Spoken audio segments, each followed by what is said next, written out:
আসসালামু আলাইকুম রহমতুল্লাহ। কেমন আছেন সবাই? আশা করি আল্লাহর রহমতে সবাই ভালো আছেন, সুস্থ আছেন এবং নিরাপদে আছেন। তো সবাইকে আজকে ভিডিওতে স্বাগত জানাচ্ছি।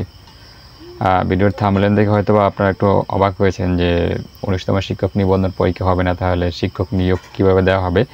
তো এই বিষয়টাই আপনাদের মাঝে একটু ক্লিয়ার করব যে কোন পদ্ধতিতে শিক্ষক নিয়োগ দেওয়া হবে বা ১৯তম শিক্ষক নিবন্ধন পরীক্ষা কেন হবে না, এই সমস্ত বিষয়। তো যারা ভিডিওটা প্লে করছেন সবার কাছে রিকোয়েস্ট সম্পূর্ণ দেখবেন, আর যারা আমার চ্যানেলে নতুন প্লিজ চ্যানেলটি সাবস্ক্রাইব করে পাশে বেল আইকনে ক্লিক করে দিবেন। তো ইদানিং এনটিআরসি থেকে জানানো হয়েছে যে ১৯তম শিক্ষক নিবন্ধন পরীক্ষা সেটা হচ্ছে না। একটা বিষয় যে ১৯তম শিক্ষক নিবন্ধন পরীক্ষা যদি না হয় তাহলে শিক্ষক নিয়োগ কীভাবে দেওয়া হবে।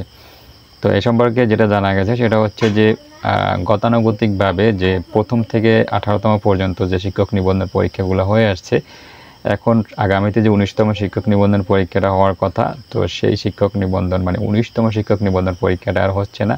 তবে পরীক্ষা হবে অন্য কোনো নামে।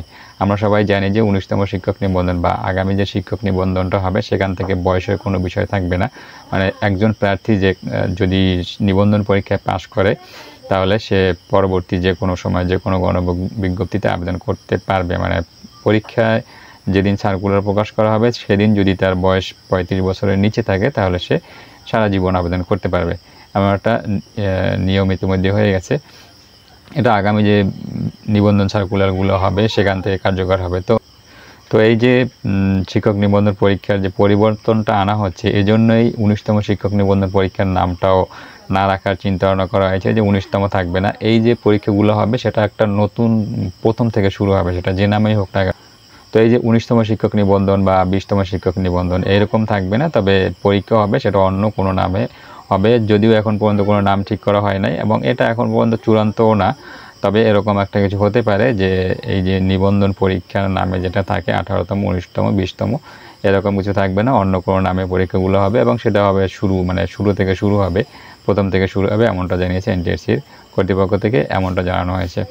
তো যাই হোক, সম্মানিত ভিউয়ার্স, যারা ভিডিওর থাম্বনেল দেখে একটু হতাশ হয়েছিলেন তাদেরকে বলি যে আবারও যে ১৯তম নামে যে শিক্ষক নিবন্ধন পরীক্ষাটা হওয়ার কথা আছে সেই শিক্ষক নিবন্ধন পরীক্ষাটা নাও হতে পারে, অন্য কোনো নামে এই শিক্ষক নিবন্ধন পরীক্ষাটা হবে, এমনটা জানানো হয়েছে। তো এই তথ্য জানিয়ে আজকের মধ্যে ভিডিওটি শেষ করছি। সবাই ভালো থাকেন, সুস্থ থাকেন এবং নিরাপদে থাকেন এই প্রত্যাশা। আল্লাহ হাফিজ।